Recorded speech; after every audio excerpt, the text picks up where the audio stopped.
मुलं आता जॉईन होत आहेत. आपण 2-5 मिनटं वेटिंग करूया. वेटिंग केलं की लगेच आपण फिशरी हा एक महत्त्वाचा पॉईंट आहे इन्व्हेस्टमेंट ऑफ फूड प्रोडक्शनमधला, तो आज घेणार आहोत. याच्यामध्ये एक्झाम्पल महत्त्वाचे असतात ते मी तुम्हाला सांगतो. फक्त 5 मिनटं वेट करूया, लगेच आपण फिशरी चालू करू. काल आपण बायो फॉर्टिफिकेशन शिकलो होतो, आज आपण फिशरी समजून घेणार आहोत. फिशरी काय? फिशरी समजून घेण्यासाठी आपल्याला आधी हे सगळं व्यवस्थित तुम्ही तोपर्यंत बाकी मुलं जॉईन होईपर्यंत तुम्ही रीड करा. मुलं जॉईन होत आहेत, आत्ताच लिंक पाठवली आपण.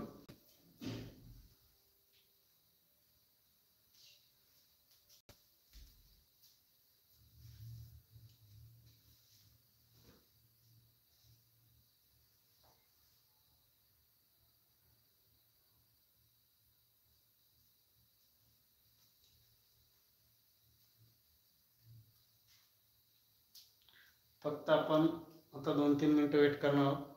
मुलं जॉईन झाली की लगेच आपलं लेक्चर आपण सुरू करणार आहोत. आणि महत्त्वाचा पॉईंट आहे बोर्डाच्या दृष्टीने, आणि याच्यामध्ये काय लक्षात ठेवायचं, काय अभ्यासाचं ते पण सांगणार आहे.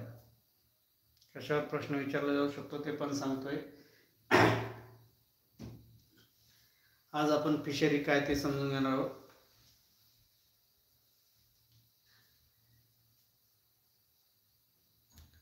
आतापर्यंत आपण बायो फॉर्टिफिकेशन काय ते समजून घेतलं आणि इन्व्हेस्टमेंट ऑफ फूड प्रोडक्शन मधले महत्त्वाचे भाग आपण समजून घेतोय. आज आपण फिशरी समजून घेणार आहोत. फिशरी समजून घेण्यासाठी आपल्याला आधी फिशरीमध्ये काय काय ते समजून घ्यायचं आहे, त्याचे टाईप जे आहेत ते समजून घ्यायचे, आणि मग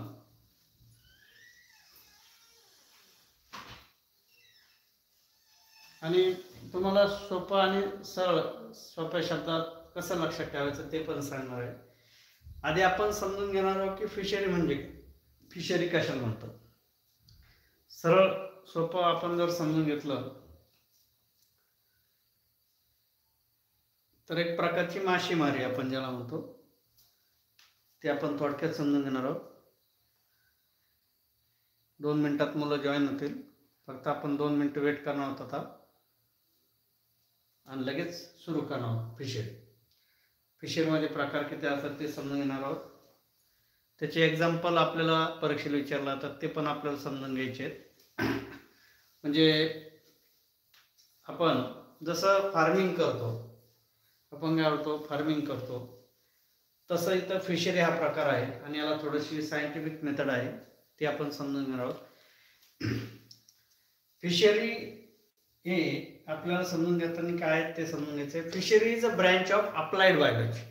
म्हणजे याचा बायोलॉजी म्हटलं की लिव्हिंग थिंग्स लक्षात आहे, आणि ॲप्लिकेशन ज्याला आपण काय म्हणतो विच अप्लाइड बायोलॉजी, म्हणजे प्रॅक्टिकली आपण त्याचा यूज करतो. Fishery is a branch of applied biology which deals with the catching लक्ष बघा, शब्दावर लक्ष ठेवा, कॅचिंग, प्रोसेसिंग, फिश फार्मिंग. काय म्हटलंय फिशरी इज, काय म्हटलं मी, fishery is branch of applied biology which deals with the catching, processing, fish farming. म्हणजे काय करायचंय, आता फिश कॅच करणे लक्षात आहे, त्याच्यानंतर त्याच्यावर प्रोसेस करतात, त्याला प्रोसेसिंग म्हणतात. Catching, processing, fish farming. आणि ते फिश नुसते कॅच करायचे नाही, प्रोसेस करायचे नाही, त्याची फिश फार्मिंग म्हणजे आपल्याला पुन्हा जेवढे पाहिजे ते फिश मिळवता येतात, त्याला फिश फार्मिंग म्हणतो आपण, ज्याला कल्टिवेशन म्हणतो. एक प्रकारे त्याला आपण कंट्रोल करतो त्या फिशला, फिश फार्मिंग. लक्षात कशा प्रकारे ते आपण त्याचं प्रोडक्शन करायचं आहे काय, हे सगळं फिश फार्मिंगमध्ये येतं. Catching, processing, fish farming and marketing of fish. आणि काय करायचं आहे, मार्केटिंग ऑफ फिश. जे काही फिश आपण मिळवणार आहोत त्याचं काय करायचं, मार्केटिंग करायचं. बघा, marketing of fish and other aquatic animal. फक्त आपल्याला फिशरी म्हटलं की फक्त काय वाटतं की फिश, बरोबर आहे, पण अदर सुद्धा ॲक्वेटिक ॲनिमल ही फिशरीमध्ये येतात, ते लक्षात घ्या. आता आणखी एक गोष्ट लक्षात घ्यायची की इथपर्यंत मी जे सांगितलंय, such fish and other aquatic animal such as prawns, lobster, oysters, mussels and crabs. लक्षात ठेवा. आता जे नवीन मुलं जॉईन झालेत आज लेक्चरला, त्यांनी एक लक्षात ठेवायचं, सबस्क्राईब, लाईक आणि शेअर करायचं. सबस्क्राईब केल्यामुळे आणि लाईक केल्यामुळे एक होणार आहे, माझे इथून पुढचे जे काही तुम्हाला मी बोर्डाचे प्रश्न देणार आहे, सांगणार आहे किती मार्कला किती पॉईंट लिहायचे, लक्षात आहे, ते तुम्हाला नंतरही बघायला मिळणार आहे. म्हणून सबस्क्राईब केलं की, लाईक केलं की, तुम्ही यूट्यूबवर जाऊन व्ह्यू बघितलं की तुम्हाला तिथे हे झालेले लेक्चर पुन्हा ऐकायला मिळतील. म्हणून मी पुन्हा एकदा तुम्हाला ध्यान दिलंय. आता बघा, फिशरी काय ते आपण एकदा समजून घेऊयात. Fishery is a branch of applied biology which deals with the catching. कोणते 3 शब्द ध्यानात ठेवायचे ते मी आधी सांगतो. Catching, processing. काय करणं? Catching, processing. Catching, processing, fish farming and marketing of fish. Catch करायचे, प्रोसेसिंग करायची, फिश फार्मिंग करायची अँड मार्केटिंग ऑफ फिश. आणि जसं आपण शेती करतो, शेतीमध्ये जशा प्रकारे आपण काय करतो, एखादं प्रोडक्ट घेतो, लक्षात, ते प्रोडक्ट घेणं म्हणजे काय आलं, फार्मिंग. आपण एक प्रकारे काय करतो, आपल्याला जे पीक पाहिजे त्या प्रकारचं पीक आपण घेतो. त्याच प्रकारे हे काय, एक प्रकारचं फिश फार्मिंग आहे अँड मार्केटिंग ऑफ फिश. आणि त्या फिशचं काय करायचं, मार्केटिंग करायचंय. म्हणजेच तुम्हाला एक गोष्ट लक्षात घ्यायची की फिशरी म्हणजे एक आपल्याला माहित असलेली गोष्टच आहे, फक्त त्याला एक काय सायंटिफिक आपण ज्याला म्हणतो, एक त्याला एक आपण म्हणूयात की सायंटिफिक काही रिझन्स आहेत, काही गोष्टी आहेत, ते आपल्याला समजून घ्यायचे आहेत.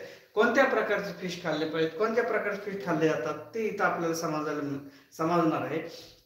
मग कॅचिंग आहे, प्रोसेसिंग आहे, fish farming and marketing of fish, हे 4 शब्द तुम्हाला ध्यानात ठेवायचे फिशरीमध्ये. फिशरीमध्ये कोणते 4 शब्द लक्षात ठेवायचे? कॅचिंग, लक्षात आहे. फिशरीमध्ये तुम्हाला 4 शब्द लक्षात ठेवायचे. कॅचिंग म्हणजे ते फिश काय करायचे, वॉटरमधून कॅच पकडायचे, थोडक्यात कॅचिंग. नंतर आहे प्रोसेसिंग, त्यांच्यावर प्रोसेस केल्या जाते, प्रोसेसिंग म्हणतात त्याला, प्रोसेसिंग. फिश फार्मिंग, नंतर आहे फिश फार्मिंग आहे, लक्षात आहे. म्हणजे जे काही तुम्ही आपल्याकडे आता पुढे मी तुम्हाला उदाहरणामध्ये सांगणारच आहे कोणत्या कोणत्या प्रकारचे फार्मिंग आहे. Fish farming and marketing of fish. आणि ते जे काही फिश आहे, तुम्ही जे काही प्रोडक्ट मिळवणार आहेत त्याची काय करायची, मार्केटिंग करायची. म्हणजे आपल्याला ते एक प्रकारे ते फिश जे आहे ते मार्केटमध्ये उपलब्ध करून द्यायचे. अँड अदर ॲक्वेटिक ॲनिमल्स, आणि त्याच्याबरोबर इतरही ॲक्वेटिक ॲनिमल आहेत, त्यांचे नाव सुद्धा आहेत, सच ॲज. आता तुम्हाला जर विचारलं फिश फार्मिंग मधले की फिश बरोबरच आणखी कोणते आहेत, तर प्रॉन्स, लोबस्टर्स, लक्षात आलं, ऑयस्टर्स, मसेल्स अँड क्रॅब्स, लक्षात आलंय. म्हणजे आतापर्यंत तुम्हाला एवढंच माहित होतं की फिशरी म्हणजे फक्त मासे पकडणं, फिशरी म्हणजे फक्त मासेमारी आपण असं म्हणतो. पण फिशरीमध्ये ॲक्वेटिक ॲनिमल जे आहेत ते सगळे ॲनिमल येतात. त्यामधले एक्झाम्पल ध्यानात ठेवायचे, प्रॉन्स, लोबस्टर्स, ऑयस्टर्स, मसेल्स अँड क्रॅब्स. म्हणजे पहिलं जे स्टेटमेंट आहे ते लक्षात ठेवायचं. तुम्ही पहिलं जे काही मी सांगतो ते व्यवस्थित लक्षात ठेवायचं आहे की फिशरी म्हणजे काय. फिशरीमध्ये कोणते 4 शब्द ध्यानात ठेवायचे, लक्षात घ्या. महत्वाचे शब्द, कॅचिंग, कॅचिंग. दुसरा प्रोसेसिंग, तिसरा फिश फार्मिंग, आणि चौथा आहे मार्केटिंग ऑफ फिश, लक्षात आलंय. म्हणजेच आणि ॲक्वेटिक ॲनिमल जे आहेत बाकीचे ते पण लक्षात ठेवायचे, कोणते कोणते असतात, prawns, lobster, oyster, mussels and crabs. आता एक लक्षात घ्यायचं आहे की 3 प्रकारच्या फिशरी असतात, 3 प्रकारच्या फिशरी असतात, त्या पण आपल्याला समजून घ्यायच्यात. एक असते इनलँड फिशरी, पुन्हा पुन्हा सांगतो नीट ऐका. इनलँड फिशरी, कोणती फिशरी आहे, इनलँड फिशरी आहे. दुसरी आहे मरीन फिशरी, आणि तिसरी आहे इस्टेरियन फिशरी. इस्टेरियन, त्याला काय म्हणते, इस्टेरियन फिशरी. आणि मग ही 3 फिशरीचे प्रकार आहेत. तुम्ही फिशरी ऐकलेला आहे, पण 3 प्रकार आहेत इस्टेरियन, लक्षात आहे, मरीन आणि इनलँड. आपण समजून घेताना इनलँड फिशरी काय, मरीन फिशरी काय आणि इस्टेरियन फिशरी काय ते समजून घेणार. म्हणून पहिलं तुम्हाला जर फिशरी कळलं तर तुम्हाला कळणार आहे इनलँड फिशरी काय, मरीन फिशरी काय, इस्टेरियन फिशरी काय. म्हणून आता ही फिशरी म्हणजे काय ते कळलंय आपल्याला, बरोबर आहे. 4 शब्द मी तुम्हाला जे सांगितले ते लक्षात ठेवायचे. त्यानंतर तुम्हाला लक्षात ठेवायचं की इनलँड फिशरी काय, काय इनलँड फिशरी काय म्हणायचं आहे, इनलँड फिशरी. इनलँड फिशरी कशाला म्हणायचं आहे बघा, फ्रेश वॉटर बॉडीज, जी ज्या ठिकाणी काय होतं, capturing and culturing of fish, capturing and culturing of fish from, कुठून, लक्षात आलंय, capturing and culturing of fish. पुन्हा पुन्हा लक्षात ठेवा, culturing and capturing of fish from fresh water bodies. कुठून, फ्रॉम फ्रेश वॉटर बॉडीज. मी सांगतोय ते शब्द लक्षात ठेवा. Inland fishery. काय म्हटलं मी? Inland fishery. इनलँड फिशरी म्हणजे काय? दोन शब्द पुन्हा तुम्हाला ध्यानात ठेवायचे. Culturing and capturing. Culturing and capturing of fish from fresh water bodies. पहिलं लक्षात ठेवायचं. कोणतं म्हटलं मी? Fresh water bodies. Fresh water bodies म्हटलं आपण. मग फ्रेश वॉटर बॉडीज म्हटल्यानंतर लक्षात ठेवायचे कोणते कोणते आहेत? पॉन्ड्स. काय काय? पॉन्ड्स. आपण जे तुम्ही जे काही आपण तळे म्हणतो त्याला लक्षात आहे. पॉन्ड्स हे आर्टिफिशियल आहे. त्याच्यामध्ये आपण जे शेततळे आहेत ते सुद्धा त्याच्यात येतात. लक्षात आहे. काही लोक आता सुद्धा आपले लोक करतात बघा. शेतामध्ये मोठं तळ असतं त्याच्यामध्ये त्या फिश ज्या आहेत त्याच्या ह्या शीट्स आणले की त्याच्यात टाकतात. त्याला आपण नंतर त्याची लावी नंतर फिश होतात तयार. लक्षात आलंय. आणि मग ही जी फिशरी आहे पॉन्ड्स नंतर लेक्स डॅम्स आणि रिव्हर. लक्षात आलंय. तुम्हाला जर फ्रेश वॉटरचं उदाहरण आलं की लगेच लक्षात ठेवायचं की आपण जे शेतामध्ये तळ करतो लक्षात आहे त्यामध्ये सुद्धा आपण फिशरी करू शकतो. लक्षात आलंय. त्याला म्हणतात फ्रेश वॉटर. लक्षात काय म्हणतात? Fresh water. आणि त्या फिशरीला आपण म्हणतो इनलँड फिशरी. काय म्हणतो? Inland fishery. काही गोष्टी शिकता शिकता आपण समजून घेतल्या पाहिजे. काही गोष्टी शिकता शिकता समजून घेतल्या पाहिजे की ज्याच्यामध्ये आपण हे जे फ्रेश वॉटर फिशरी आहेत याच्यामध्ये काय आहे की capturing and culturing of fresh water fish. आणि त्या आपण फ्रेश वॉटर फिशचं काय करतो? कॅप्चर करतो आणि कल्चर करतो. त्याला आपण कोणाचं जे फ्रेश वॉटरमध्ये असतं. पुन्हा दोन गोष्टी तुम्हाला मी समजून सांगतोय. फ्रेश वॉटरमध्ये काय काय येतं? फ्रेश वॉटर जे आहे त्याचा जो सॉल्टचं कॉन्सन्ट्रेशन आहे लक्षात आहे त्याला आपण लेस दॅन 5 म्हणतो. पीपीटी. पीपीटी म्हणजे पार्ट्स पर 1000. लक्षात आहे. सॉल्ट कॉन्सन्ट्रेशन आपण ज्यांना काउंट करतो थोडक्यात पीपीटी किती आहे? लेस दॅन 5. लक्षात आहे. लेस दॅन 5 जर असेल तर त्याला आपण इनलँड किंवा फ्रेश वॉटर म्हणतो. म्हणजे ज्या आता जे फिशरीज होते ज्या वेळेला फिशरी असतात फिशरी आपण ज्याला म्हणतो फिश जे असतात ते फिश या तिन्ही ठिकाणी इनलँड मरीन आणि इस्टरियन हे 3 प्रकारचे जे आपण फिशरी बघतोय त्याच्यामध्ये एक महत्त्वाचा प्रश्न तुम्हाला मी समजून सांगणार आहे की जो तुम्हाला जर कोणी विचारलं तर तुम्हाला सांगता आलं पाहिजे की ह्या इथले जे फिश आहेत इनलँड मधले हे मरीन मध्ये जाऊ शकतात का? लक्षात आहे. काही मराईन म्हणतात मरीन मध्ये जाऊ शकतात की म्हणजे समजा आपल्याकडे जे फिश आहे आणि ते आपण काय केले मरीन वॉटर मध्ये नेऊन टाकले. लक्षात आहे. आपल्या जे काही समजा तुमच्या शेततळ्यामध्ये तुम्ही फिश आहेत ते घेतले आणि कुठे नेऊन टाकले? समुद्रात नेऊन टाकले. तर ते जगतील का? किती दिवस जगतील? ते जगणार नाही. जास्त दिवस जगू शकत नाही. जास्त काळ ते त्याच्यामध्ये राहू शकत नाही. लक्षात घ्या. का राहू शकत नाही? त्याचं कारण आहे तिथे जे काही ऑस्मो रेग्युलेशन होतं. लक्षात घ्या. ऑस्मो रेग्युलेशन जिथं आपण काय म्हणतो वॉटरचं सॉल्टचं काय होतं असतं कॉन्सन्ट्रेशन. लक्षात आहे. हे बॅलन्स केलं जातं. लक्षात आहे. आणि मग ऑस्मो रेग्युलेशनवरती परिणाम होतो आणि ऑस्मो रेग्युलेशन परिणाम झाला की मग ते तिथे जगण्याची शक्यता फार कमी असते. लक्षात आहे. म्हणजे जवळजवळ जर तुम्ही त्यांचे हॅबिटॅट बदलला आपल्या भाषेमध्ये तर ते जगू शकत नाही. म्हणजे समजा फ्रेश वॉटर फिश आहे लक्षात आहे आणि तुम्ही ते मरीन वॉटर मध्ये नेऊन टाकले तर ते जगणार नाही. आधी आपण हे समजून घ्या मग मी तुम्हाला त्या दोन्ही तिन्ही मधला फरक सांगणार आहे. मग fresh water bodies like ponds लेक्स डॅम. लक्षात आहे. उदाहरण काय द्यायचे त्याचे? फ्रेश वॉटर मध्ये पॉन्ड्स काय म्हणायचंय? पॉन्ड्स लक्षात ठेवायचंय.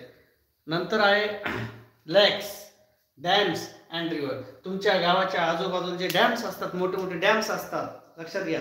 त्या डॅम्स मध्ये जे फिश असतात लक्षात घ्या त्या फिशचं तिथे कॉन्ट्रॅक्ट दिलेलं असतं. मोठे मोठे डॅम जे असतात जर पाणी असेल त्याला भरपूर तर त्या एखाद्या व्यक्तीला काय असतं त्या फिशरीचं कॉन्ट्रॅक्ट दिलेलं असतं.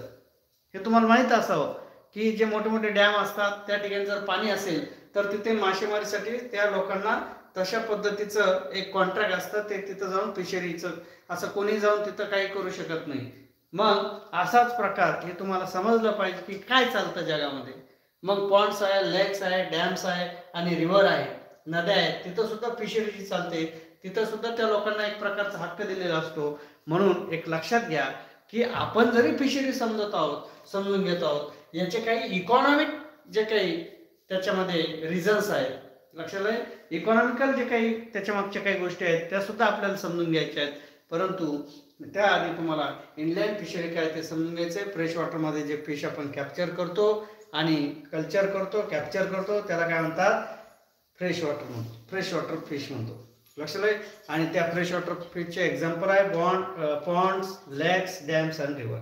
इंडियामध्ये हा एरिया किती असेल, लक्षात आहे, किती असा एरिया आहे की जिथं काय फ्रेश वॉटर फिशरी चालते. लक्षात आहे, किती एरिया आहे ते आपल्याला समजून घ्यायचं की इंडियामध्ये किंवा आपल्या कंट्रीमध्ये, in our country 40 to 50 lakhs acres. लक्षात आहे, एरिया हा काय या इनलँड फिशरीमध्ये येतो. किती म्हटलं मी, 40 to 50 lakh एकर्स. लक्षात आहे, आपण ज्याला लाख म्हणतो, 40 ते 50 लाख एकर्स एरिया जो आहे तो इनलँड फिशरीमध्ये येतो. कशात येतो, इनलँड फिशरी. म्हणजे तुम्हाला एमसीक्यू साठी 1 सेंटेन्स साठी माहित असावं की किती एकर एरिया. लक्षात आहे, किती एकर एरिया हा इनलँड फिशरीमध्ये येतो. तर तो लक्षात ठेवायचा, 40 ते 50 लाख एकर एरिया हा आपल्या देशामध्ये कशामध्ये येतो, इनलँड फिशरीमध्ये येतो. आता तिसरा महत्वाचा मुद्दा येतो याच्यामध्ये, कशात, फ्रेश वॉटर फिशरीमध्ये. कोणता महत्वाचा मुद्दा आहे की कोणते फिश आहेत, त्यांना म्हणतात कॉमन फ्रेश वॉटर फिश. म्हणजे कॉमनली सगळं असणार, उपलब्ध असणार, त्यांना आपण म्हणतोय कॉमन फ्रेश वॉटर फिश. काय म्हणायचंय, कॉमन फ्रेश वॉटर फिश. आणि म्हणून कॉमन फ्रेश वॉटर फिश जे आहेत ते लेबिओरोइटा आहे. काय, लेबिओरोइटा, कटला अँड सेरेन्ना मृगेला. लक्षात आहे. म्हणजे बघा, लेबिओरोइटाला आपण रोहू सुद्धा म्हणतो. काय म्हणतो, रोहू. काय म्हणतात, रोहू असं आपण म्हणत असतो. मग रोहू आणि नंतर लेबिओरोइटा, नंतर केटला आहे, आपण त्याला कटला म्हणतो. आणि नंतर आहे सेरेन्ना मृगेला. काय म्हटलंय, सेरेन्ना मृगेला म्हणजे मृगल. आता एक लक्षात घ्या, 1, 2, 3 आणि 4 तुम्हाला जे महत्वाचे पॉईंट सांगितले इनलँड फिशरमध्ये ते तुम्ही ध्यानात ठेवायचे. महत्वाचे पॉईंट सांगितले ते काय तुम्ही लक्षात ठेवायचे. आता नंतर आहे मरीन फिशरी. काय म्हटलंय, मरीन फिशरी. मरीन फिशरीमध्ये सी वॉटर, काय म्हणजेच काय, capturing water from sea, sorry, capturing of fish from sea water. काय म्हटलं मी विचारणार आहे तुम्हाला शेवट कोणत्या जी काही फिशरी आहे, कोणत्या प्रकारची फिशरी आहे ते मी तुम्हाला विचारणार आहे. लक्षात आलंय. म्हणून पुढे फिशरी फ्रॉम सी वॉटर. काय म्हटलं मी, फिशरी फ्रॉम सी वॉटर, ज्याला आपण मरीन फिशरी म्हणतो, किंवा capturing of fish from a sea water. Fishery जी आहे, capturing of fish from a sea water, त्याला आपण काय म्हटलंय, capturing of fish from a sea water. कुठे आहे, कोणता एरिया आहे, इंडियन कोस्टल, लक्षात आहे, लाईन एरिया, त्याला आपण म्हणतोय Indian coastal line, is 7500 kilometre long. किती येतो, 7500 kilometre long. Indian coastal line area जो आहे तो कितीपर्यंत, 7500 किलोमीटर लॉंग. एवढा जो एरिया आहे तो सगळा एरिया कशामध्ये येतो, मरीन फिशरीमध्ये येतो. कुठे तो, मरीन फिशरीमध्ये. आणि मग म्हणजे आता मरीन फिशरीमध्ये काय काय ध्यान ठेवायचं, लक्षात घ्या. मरीन फिशरीमध्ये पहिलं लक्षात ठेवायचं आहे capturing of fish from a marine water, त्यालाच आपण म्हणतो सी वॉटर. काय म्हटलं मी, capturing of fish from sea water. म्हणजे जे काही फिश आपल्याला कॅप्चर करायचे कुठून, सी वॉटरहून, त्याला म्हणतात मरीन फिशरी. नंतर कोणता एरिया आहे, कोणता असा भाग आहे की जिथून काय होतात, फिश जास्त कॅप्चर केले जातात, तर लक्षात ठेवा इंडियन कोस्टल लाईन. ती किती आहे तुम्हाला एमसीक्यूज मध्ये विचारलं जाईल, त्यावेळेला लक्षात ठेवा 7500 किलोमीटर लॉंग. काय म्हटलंय नीट लक्षात घ्या, 7500 किलोमीटर लॉंग. हा जो काही इंडियन कोस्टल एरिया आहे, लाईन म्हणतो आपण त्याला, इंडियन कोस्टल लाईन. लक्षात आलंय, ती इंडियन कोस्टल लाईनचा जो 7500 किलोमीटर लॉंग जो काही एरिया आहे तो सगळा मरीन फिशरीसाठी, मरीन फिशरीसाठी. म्हणजे पहिलं तुम्हाला मरीन फिशरी म्हणजे काय ते कळलं. मरीन फिशरी म्हणजे काय, capturing of fish from sea water. Capturing of fish from sea water, त्याला आपण म्हणतो मरीन फिशरी. मग त्याचा तुम्हाला एरिया सांगायचा आहे, Indian coastal line is 7,500 kilometre long. लक्षात आलंय.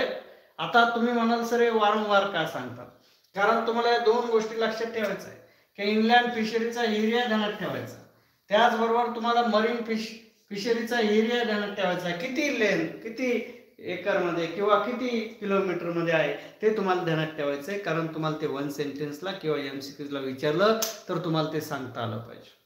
म्हणजे इतकं सोपं आहे, तुम्ही फक्त लक्षात ठेवायचं आहे की फ्रेश वॉटर म्हटलं की तुमच्या घरासमोर तुम्हाला लगेच आठवलं पाहिजे पॉन्ड आहे, रिव्हर आहे, लक्षात आलं लेक्स आहे, डॅम आहे, हे सगळं तुमच्या डोळ्यासमोर उभं राहिलं पाहिजे की ज्यावेळेला फ्रेश वॉटर फिशरी विचारलं जाईल.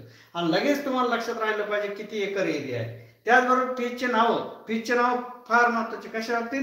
या इनलँड फिशरीच्या बाबतीत कॉमन फ्रेश फिश जे आहेत ते फार महत्वाचे आहेत, ते तुम्हाला ध्यानात ठेवायचे. लेबिओरोटा, कॅटला आणि सिरेन्ना मृगला, त्याला आपण मृगल असं म्हणतो. आणि मरीन फिशरी जी आहे त्यामध्ये तुम्हाला काय लक्षात ठेवायचं आहे की जे फिश आहे ते कॅप्चर करताना कुठून कॅप्चर करतात, तर सी वॉटर मधून. बऱ्याच जणांना सी वॉटर कळत नाही, समुद्र. लक्षात आहे, बऱ्याच जणांना सी वॉटर कळत नाही. सी वॉटर कुठे आहे ते कळत नाही, त्याला ओशियन सी आपण म्हणत असतो, सी वॉटर. बऱ्याच जणांच्या लक्षात येणार नाही सी वॉटर कोणतं आहे, म्हणून मी तुम्हाला सांगितलं. आणि त्याचबरोबर इंडियन कोस्टल लाईन इज किती आहे, ती 7,500 किलोमीटर लॉंग आहे. म्हणून आता इथं विचारतात तुम्हाला एक्झाम्पल. काय विचारतात? एक्झाम्पल ध्यानात ठेवायचे मरीन फिशरीचे. ते आहे वेअर हर्पेडॉन. कसं आहे हर्पेडॉन, देन त्याला आपण म्हणतोय बॉम्बे डक. त्याचं नाव काय आहे? बॉम्बे डक. हर्पेडॉन, बॉम्बे डक नाव लक्षात ठेवायचं तुम्ही. एक्झाम्पल मध्ये विचारलं तर. देन सर्डिनेला, त्यालाच आपण म्हणतोय सर्डाईन. लक्षात आहे, सर्डाईन. सर्डिनेला, सर्डाईन. नंतर आहे त्यानंतर रेस्ट्रिलिजर. त्याला आपण मॅक्रल असं म्हणतो. रेस्ट्रिलिजर अँड मॅक्रल, हे लक्षात ठेवायचं आहे. आणि नंतर आहे स्ट्रोमाटेटस. काय आहे? स्ट्रोमाटेटस पॉम्प्रेट. हे नाव तुम्ही लक्षात ठेवायचे. स्ट्रोमाटेटस, त्याला आपण म्हटलंय पॉम्प्रेट. आणि नंतर शेवटचे इस्टेरियन आहे. पण इस्टेरियन समजून घेण्याआधी तुम्हाला या दोन्ही मधला फरक समजणं फार महत्वाचं आहे. इनलँड फिशरी आणि मरीन फिशरीमध्ये काय फरक येतो समजून घ्यायचा आहे. मरीन फिशरीमध्ये जे काही फिश असतील किंवा आपण ज्याला यात इन्क्लूड होतात त्याचे एक्झाम्पल मी तुम्हाला सांगितलंय. हार्पेडॉन आहे, बॉम्बे डक आपण ज्याला म्हणतो, सर्डिनेला आहे, सर्डाईन, आणि नंतर आहे रेस्ट्रिलिजर, त्याला आपण म्हटलंय, आणि स्ट्रोमॅटेटस, दॅट इज अ पॉम्प्रेट. अशा प्रकारचे एक्झाम्पल तुम्हाला ध्यानात ठेवायचे. आणि हेच एक्झाम्पल तुम्हाला परीक्षेला विचारले जातात की मरीन फिशरीचे एक्झाम्पल. हे फार महत्वाचे एक्झाम्पल लक्षात घ्या. नंतर तुम्हाला या इनलँड फिशरी मधले काही एक्झाम्पल विचारतो. जर तुम्हाला विचारलं right a note on fishery, तर असे पॉईंट तुम्ही लिहायचे. समोर जसं मी लिहिले तसे पॉईंट लिहायचे. एक्सप्लेन फिशरी म्हटले तुम्हाला जसे तसे पॉईंट लिहायचे. तुम्हाला कोणत्या प्रकारचे फिशरी विचारले असेल त्या प्रकारे तुम्ही उत्तर लिहायचंय. आणि जर तुम्हाला सगळंच विचारलं तर तिन्ही विचारलं तर तिन्ही लिहायचे. इनलँड काय, मरीन काय आणि इस्टेरियन काय. अजून तुम्हाला इस्टेरियन फिशरी समजून सांगायची. परंतु त्याच्यापूर्वी तुम्हाला लक्षात ठेवायचं की इनलँड आणि मरीन फिशरी, इनलँड आणि मरीन फिशरीमध्ये दोघांमध्ये काय फरक आहे. ज्या वेळेला तुम्ही या फिशरीमध्ये हे जे काही फिश आहेत, तुमच्या मनामधले येणार प्रश्न सांगतो. जर इनलँड फिशरीचे मधले फिश जे आहेत, समजा पॉन्ड्स मधले, लेक्स मधले, डॅम मधले आणि रिव्हर मधले, जर आपण फिश काय केले, समुद्रात नेऊन टाकले. हाच प्रश्न मी थोडा वेळापूर्वी तुम्हाला केला होता की हे जगतील का, तरी जगणार का नाही. लक्षात घ्या, बराच वेळेला ज्या काही या वेगवेगळ्या जे काही प्रत्येक जे काही नद्या असतील किंवा वेगवेगळ्या प्रकारचे जे काही समुद्राच्या आसपास असणार नद्या आहेत, समुद्राला जाऊन मिळणार नद्या आहेत आणि समुद्र आहे, यांचं जे सॉल्ट कॉन्सन्ट्रेशन आहे, लक्षात घ्या, या सॉल्ट कॉन्सन्ट्रेशन वरती इथलं जे काही असणारे ॲक्वेटिक ॲनिमल आहे त्यांची लाईफ त्याच्यावरती अवलंबून आहे. म्हणजे आपण सुद्धा, आपल्याला ऑस्मो रेग्युलेशन, आपल्याला फ्रेश वॉटर लागतं पाणी पिण्यासाठी, आपल्याला फ्रेश वॉटर लागतं. फ्रेश म्हणजे तुम्ही त्याचा अर्थ असा घ्यायचा नाही की नितळ वगैरे, तसं नाही. फ्रेशचा अर्थ इथं आपण इथं माशांसाठी घेणार आहोत की ज्याचा पीपीटी हा लेस दॅन 5 असतो, लेस दॅन 5 असतो, ते वॉटर म्हणजे फ्रेश वॉटर असतं, हे ध्यानात घ्यायचं. आणि ज्याचा पीपीटी हा 30 to 35 असतो त्याला आपण मरीन वॉटर म्हणतो. मग आपण इनलँड फिशरी मधले फिश घेतले आणि मरीन मध्ये नेऊन टाकले, जगणार नाही. लक्षात आलंय. काही काळ पण जोपर्यंत त्यांचं थोडंसं हे आणि ते नंतर ऍडजस्ट करू शकत नाही, ते जगू शकत नाही. आणि आपण काय केलं, मरीन फिशरी इथले फिश घेतले आणि फ्रेश वॉटर मध्ये टाकले, त्यांनाही तीच कंडिशन होणार. कारण त्यांच्या बॉडीची रचना अशी असते लक्षात आलंय. त्यांचं जे ऑस्मोटिक रेग्युलेशन आहे ते होणं गरजेचं आहे. ऑस्मो रेग्युलेशन होणं गरजेचं आहे, म्हणजेच balance of water and salt होणं गरजेचं आहे.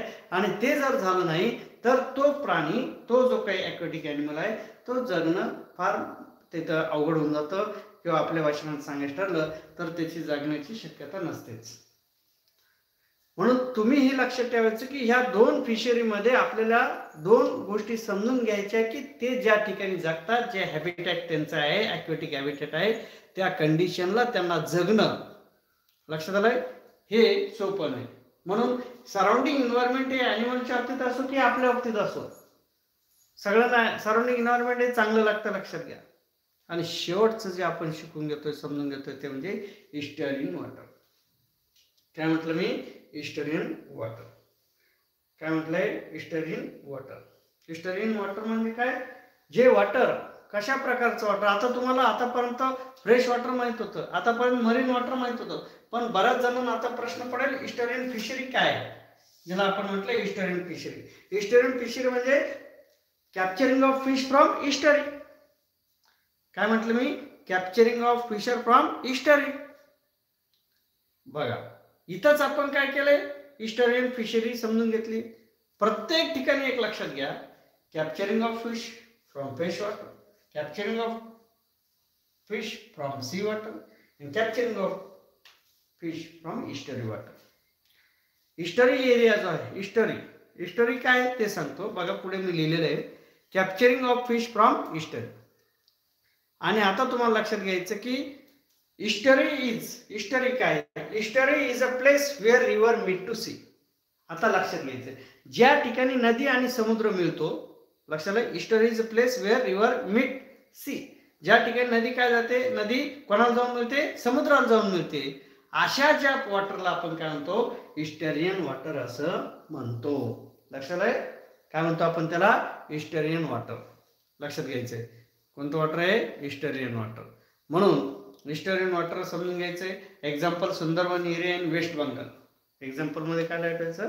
कोणता एरिया धरायचा आहे? एक्झाम्पल मध्ये सुंदरबन एरिया इन वेस्ट बंगाल. काय म्हणायचं त्याला? Sundarban area in West Bengal. हे तुम्ही लक्षात ठेवायचंय. आणि सगळ्या मुलांनी इकडे एक लक्ष द्यायचंय. एकदा फक्त जे लेट जॉईन झाले त्यांच्यासाठी एकदाच मी रिवाइज करून सांगतो, रिव्हिजन करून सांगतोय. Fishery is a branch of applied biology which deals with the catching, processing, fish farming and marketing of fish and other aquatic animal such as fishery. दुसरं तिसरं काही नाही. कॅप्चरिंग ज्याच्यामध्ये काय असतं? Catching, processing, fishing, fish farming. त्याला काय म्हटलंय? Catching, processing, fish farming and marketing of fish and other aquatic animals such as. त्याचे उदाहरणं लक्षात ठेवायचे. प्रॉन्स, लोबस्टर्स, नंतर ओएस्टर्स, मसल्स अँड क्रॅब्स. तुम्हाला जर विचारलं फिशच्या व्यतिरिक्त कोणते aquatic animal फिशरीमध्ये येतात, तर prawns, lobster, oyster, muscles and crabs. लक्षात आलंय? म्हणजे फिशरीमध्ये फिश व्यतिरिक्त कोणते aquatic animal येतात ते तुम्हाला लिहायचे, लक्षात ठेवायचे. आणि जर तुम्हाला विचारलं फिशरीचे टाईप कोणते, त्यांचे नाव सांगा, तर फक्त नाव विचारलं, नावच सांगायचे. इनलँड फिशरी आहे, मरीन फिशरी आहे, ईस्टर्न फिशरी आहे. काय? Estuarine fishery. आणि जर तुम्हाला इनलँड फिशरी विचारली तर fresh water bodies like ponds, lakes, dams and rivers ध्यानात ठेवायचे. आणि इनलँड फिशरीमध्ये काय ध्यानात ठेवायचे? The capturing and culturing of fish from fresh water. काय म्हटलं मी? Capturing and culturing of fish from fresh water. इंडियाचा जो काही आपल्या आवर कंट्रीचा एरिया जो आपण म्हटलंय 40 to 50 लाख एकर एरिया आहे. मग त्यांचे नाव ध्यानात ठेवायचे. लेवी, रोहिटा, कटला आणि सिरेना मृगला. लक्षात आलंय? आणि नंतर तुम्हाला मरीन फिशरीमध्ये ध्यान ठेवायचं. C water, Indian coastal line ध्यानात ठेवायची. मरीन फिशरी म्हटल्यानंतर फिशरी फ्रॉम सी वॉटर. लक्षात आलं? इंडियन कोस्टल लाईन ध्यानात ठेवायची. किती आहे? 7500 किलोमीटर लॉंग. नावं ध्यानात ठेवायचे. एक्झाम्पलमध्ये हार्पेडॉन, लक्षात आलं, ज्याला आपण म्हटलंय बॉम्बे डक. सार्डिनेला, ज्याला सार्डिन आपण म्हणतो. आणि राष्ट्रीय त्याच्यामध्ये राष्ट्रीय लिजर त्याला आपण म्हटलंय मॅक्रल. लक्षात आलंय? नंतर आहे स्ट्रोमॅटेरस आणि पॉम्फ्रेट. लक्षात आलं? हे एक्झाम्पल आहे कशाचे? मरीन फिशचे. ईस्टर्न म्हटलं, estuarine is a place where river meet sea. जिथं नदी कोणाला जाऊन मिळते? समुद्राला जाऊन मिळते. तिथला जो एरिया आहे त्याला आपण म्हणतो ईस्टर्न. आणि शेवट लक्षात ठेवायचं आहे की example Sundarban area in West Bengal. काय म्हटलंय? Sundarban area in West Bengal. चला तुम्ही रीड करू शकता. ज्यांना लिहायचं त्याने लिहून घ्या. 2 मिनिटात ते मी बंद करणार.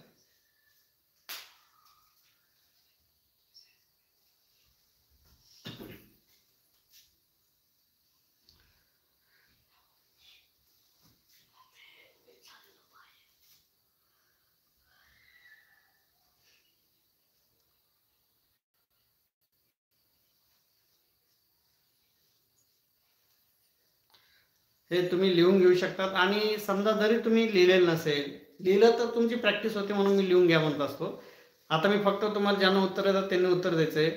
फ्रेश वॉटर इनलँड फिशरी म्हणजे कोणत्या वॉटरमधली फिशरी आहे? इनलँड फिशरी म्हणजे कोणत्या वॉटरमधली फिशरी आहे? चला बरोबर आहे. प्रेझेंट देतायत मुलं. पण इनलँड फिशरी म्हटल्यानंतर कोणत्या वॉटरमधली फिशरी येते सांगा.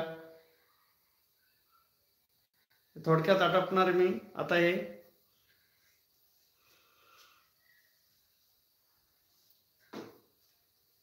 बरोबर fresh water correct. Inland fishery. Marine fishery म्हणजे कोणत्या वॉटरमधली फिशरी येते? Marine fishery.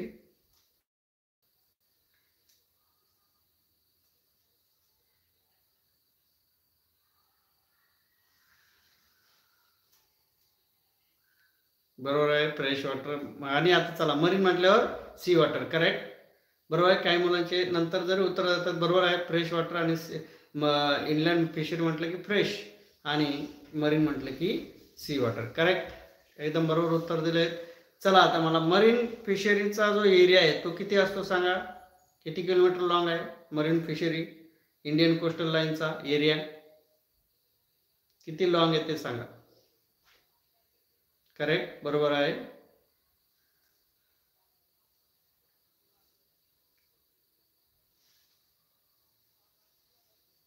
मरीन फिशरी विचारलं मी. बरोबर दिलंय.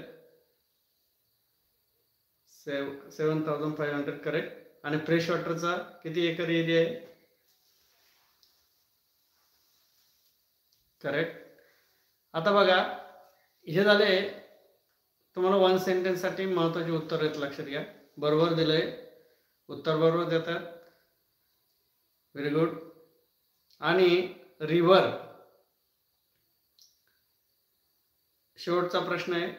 रिव्हर आणि सी ज्या ठिकाणी आपण ज्याला म्हणतो भेटतात किंवा ते पाणी जाऊन मिळतं, आपण आपल्या भाषेमध्ये नदीचं पाणी ज्या ठिकाणी जाऊन समुद्रात ज्या ठिकाणी जाऊन मिळतं त्या एरियाला काय म्हणतात? नद्यांचं पाणी समुद्रात जाऊन मिळतं म्हणजे समुद्राचा टेल पार्ट आणि नदीचा माउथ पार्ट इथलं जो एरिया आहे त्या एरियाला काय म्हणतात? कोणती फिशरी? त्या वॉटरला कोणतं वॉटर म्हणूयात आपण? बरोबर. Very good. छान. खूप छान उत्तर दिलेत सर्व विद्यार्थ्यांनी. म्हणजे तुमचं चांगलं लक्ष होतं आणि तुम्हाला चांगल्या प्रकारे समजलंय. Okay thank you. राहिलेल्या मुलांनी सबस्क्राईब करा, लाईक करा, शेअर करा. थँक्यू. तुम्ही आता रिमूव्ह होऊ शकता आणि तुम्ही पुन्हा ऐकू शकता. तुम्ही ह्या जर सबस्क्राईब केला असेल तर पुन्हा तुम्ही ऐका हे व्हिडिओ म्हणजे तुमच्या लक्षात राहील ना. You can remove. तुम्ही रिमूव्ह होऊ शकता. सर्वांनी छान उत्तर दिलेत. तुम्ही रिमूव्ह होऊ शकता.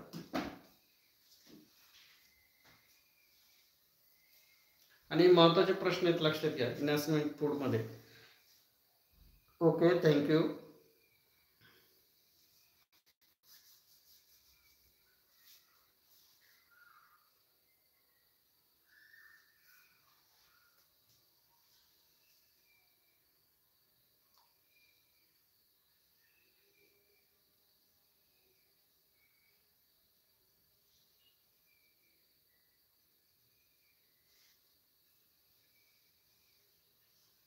Very good. बरोबर उत्तर दिले आहेत सर्व विद्यार्थ्यांनी. एकदम करेक्ट उत्तर दिलेले आहेत. आता रिमूव्ह व्हायला काही हरकत नाही.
चला रिमूव्ह व्हा. राहिले मुलं रिमूव्ह व्हा.